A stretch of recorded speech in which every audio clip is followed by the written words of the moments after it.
السلام عليكم حبايب wanaagsan ku soo dhawaada muuqaal cusub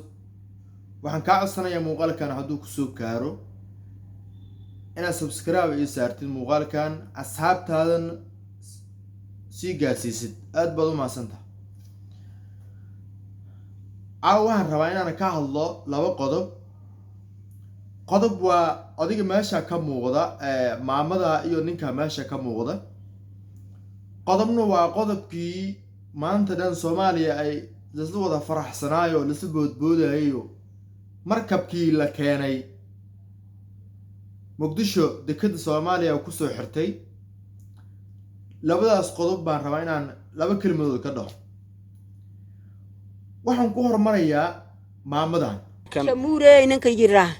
meel itlaa igu tagay hadda shamuurey ninkii dhalinyarada ahaa ee dhawaan garsoorka maxkamadda marqaatiga ka noqday ee caan baxay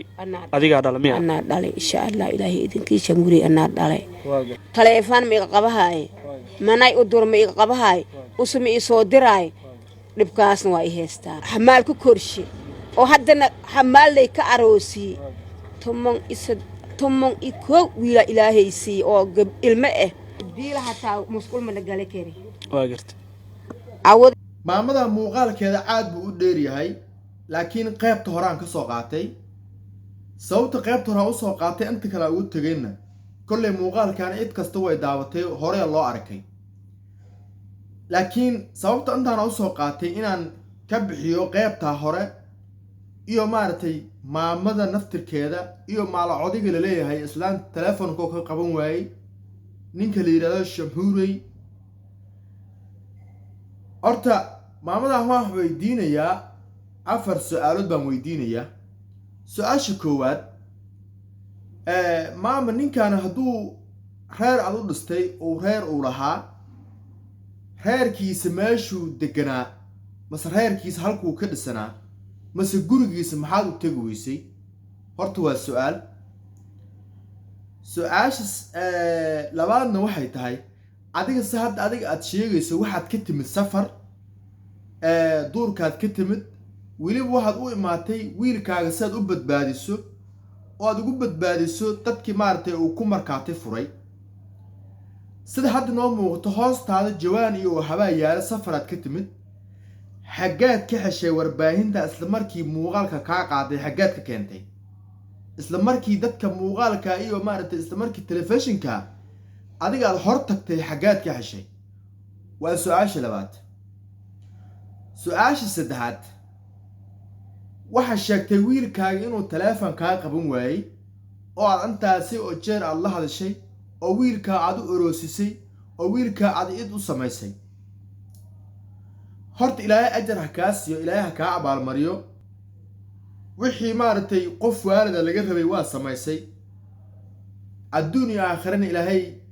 ha kuu barakeeyo ilaahay abaalna ha kaaga dhigo adduun iyo aakhirana ilaahay ha kugu abaalmariyo su'aasha saddexaad markaan rabaa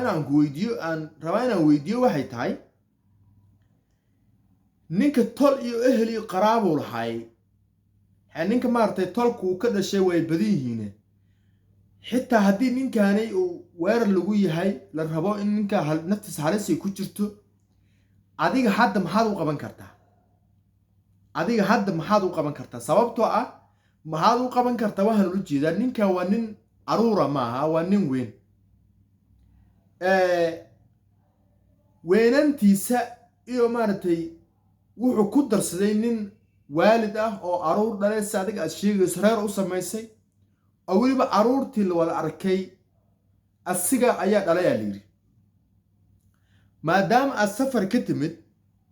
ood hadda duurka ka imaatay wiilkaaga gurigiisa maxaad u tegi weysay wiilkaaga gurigiisa maxaad u tegi weysay labo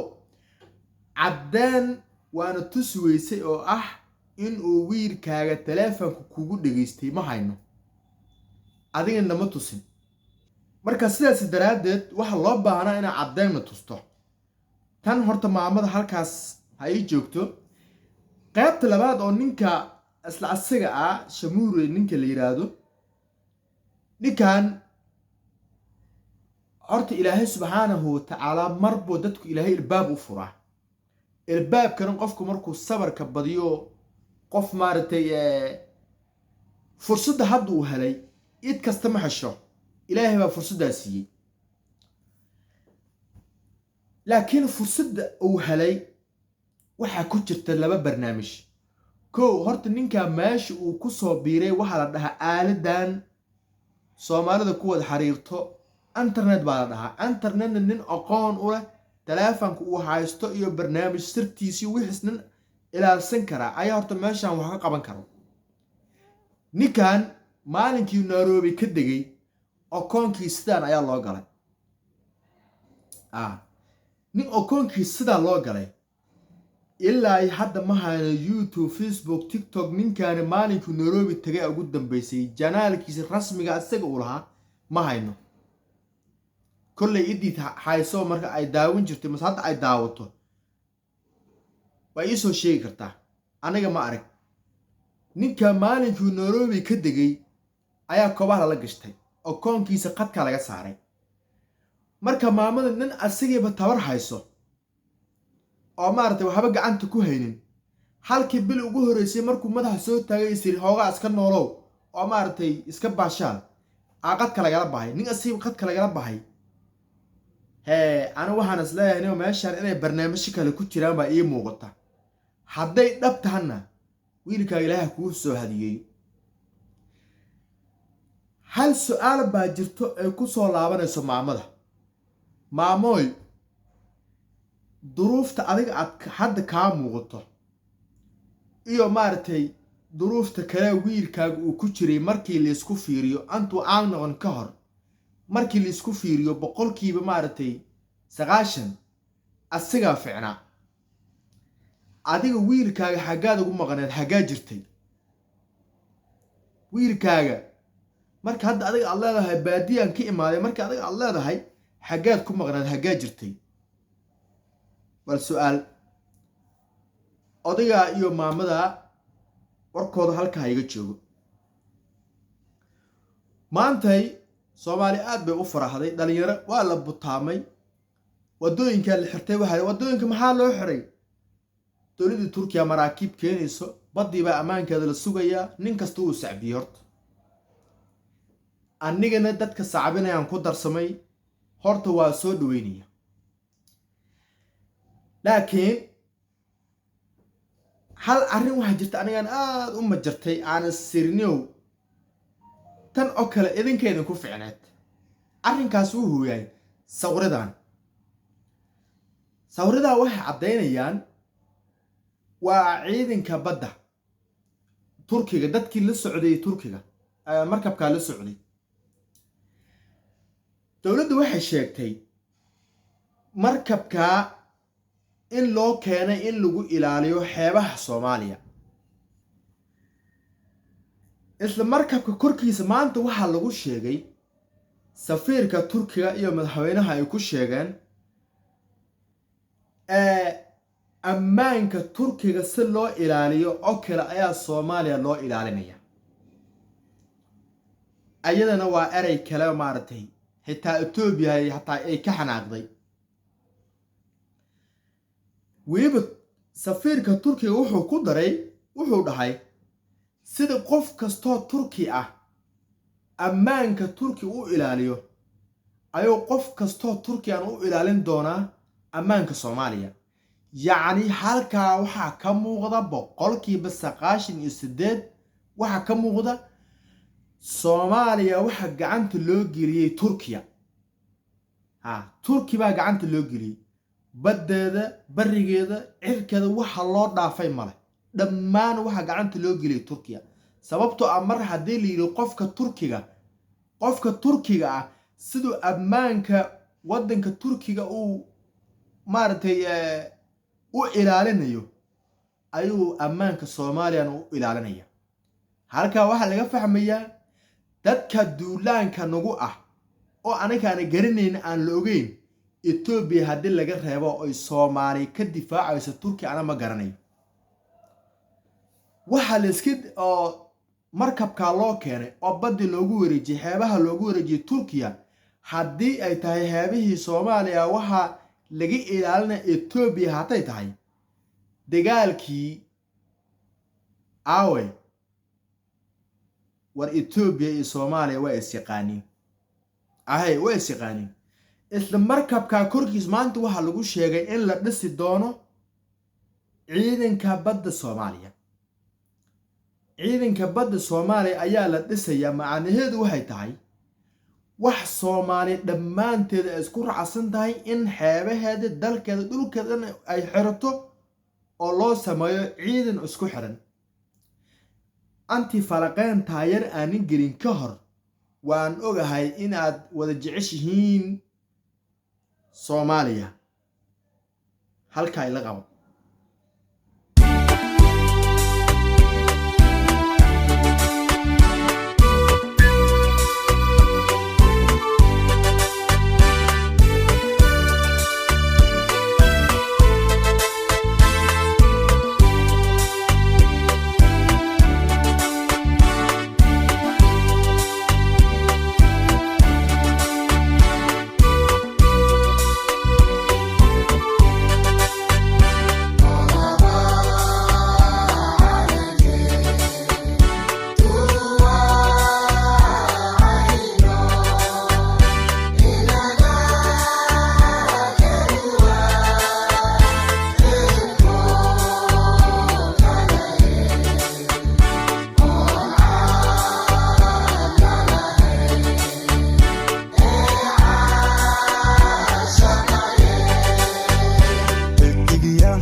dhageysateen heesta calanka Soomaaliya id kasto astaan u tahay baa la dhageystay dadka meesha taagan oo hadda halka taagan oo dumarku u badan iyo ninka mikrofoonka haysto boqolkiiba 80 ayaga orooshooda iskuma fiyo sababtoo ah qabyaalad iyo qabiil iyo qurunba maskaxdooda ku jira sababtoo ah ma aha inaan keligood aan target ka dhigayo qof kasto Soomaaliya maanta jirkiisa hadii la saro meeshii dhiig lagu sugay waxa laga helaya qabiil iyo qabyaalad dadka noocaasi hadii antay dawladda la soo kiriyay oo badeeni oo barigeena lagu wareejiyay 10 sano loo saxiixay dalaqeeni iyo wax kasto aan lahayn antay aruursato hoodowdi boqolkii qof askari ah soo saartana markii jifadiisa qof kasta jifadiisa markii wala qabtana intuu markaa ka sii dagay yiraahdo jifadii baan difaacaya noocaasi oo kale antiba ee Soomaaliya ka jirto in bataatanba aan waxa laga qaban karin horumar laga sameyn karin sababtoo ah askariga waxa loo baahay inuu noqdo askari qaran laakiin mar hadii jifadiis tusaale qabiil hadii maanta meel lagu taabto mas waxa laga qabto qabiilka markuu ugu horeey microphone afka laga geliyo su'aal la weydiiyay maxay dhahan furmaha ka soo baxa furmaha dagaalka ka soo baxa kaale dagaalama hooyooyinkiina la dilay wax ugu horeeyo dadkan ay dhahan way ya hada waxa leeyahay furmaha ka soo bax dadka leeyahay waa dadkii loo dhiibtay inay ammaanka dalka ay sugaan loo baahna ayaa waxa lagu gubaabinaya inay u dagaalamaan reerkooda gabar la kufsaday oday waxa lagu dhuftay unug darbi ka faniinay al raba in loo dagaalamo labo hadii la rabay in ammaanka Soomaaliya xeebaheeda in la sugo hadii loo baahna maba ahayn in maraakiib iyo dawlad shisheeye laga iibiyo oo maartay liidada noo ilaaliya halkaasi waxa ka cad Soomaalida inaysan jirin dadkii Soomaali lagu faani jiray xilliga hore la dhihi jiray labahyada Afrika Soomaaliya hadii la dhihi jiray halka waxa ka muuqata cabsi laga qabo xabash laga qabo in maanta wadamo shisheeye inta loo yeerto liiri baxdilkan ugu weyn ah oo liiri muwaadinka Turkiga sida uu ilaaliyo Turkiga ayaan u ilaalin doona Soomaaliya halka waxay ka dhigan tahay dhamaanteen dadka Soomaaliya hadaynu nahay waxana noo dhiibay Turkiga ay Turkiga gacanta naga saaray liiri la wareega taasi waa mid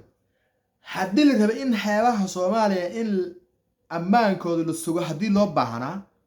waxa kaliya laga sugay karay gobolada Soomaaliya maamul goboleed iyo macal shacabka dadka degan siyaasiyiinta intay mar fadhistaan aan iska dhicin oo dadkan hadii la dhihi lahaa anta kaliya hadii la dhihi lahaa والله إن الله بعنين دولد الله بعنين سببتو war adeer wax adig aad ku dhigin dhacaankaaga dhididkaaga ku bixin ha ka sugi inaad ku naafacado aad khayr ku hesho su'aal markab kale leeyahay maanta Muqdisho ku soo xirtay oo leeyahay markab dagaal waaye waxaan ogaanaynaa waxa ka dambeeya oo maartay uu ku shaqayn doono ogaada hadalkaaga qor wallahi billahi wa tallahi Turkiya inay noo haynin waxa naafacada sababtoo heshiiskii hore waxa ku jirtay oo maartay Turkiya warqada soo saartay waxa ku jirtay inaysan ku jirin heshiis difaac oo ka dhaxeeya in Ethiopia Soomaaliya laga difaacay kuma jirin kuma jirin xeebaha Soomaaliya ayaan difaacayna hadii ay tahay meesha warqada soo saaray waxa la rabay inay ku jirto wax kasto Soomaaliya fargelin ku hayaan la dagaalamayna halkaas laga rabay mana la dhahin sidaas daraadeed gacmo shisheeyana noo galiy hantideena waxaan waa la iibsadeeyay ilaahana aruuriyo السلام عليكم ورحمة الله وبركاته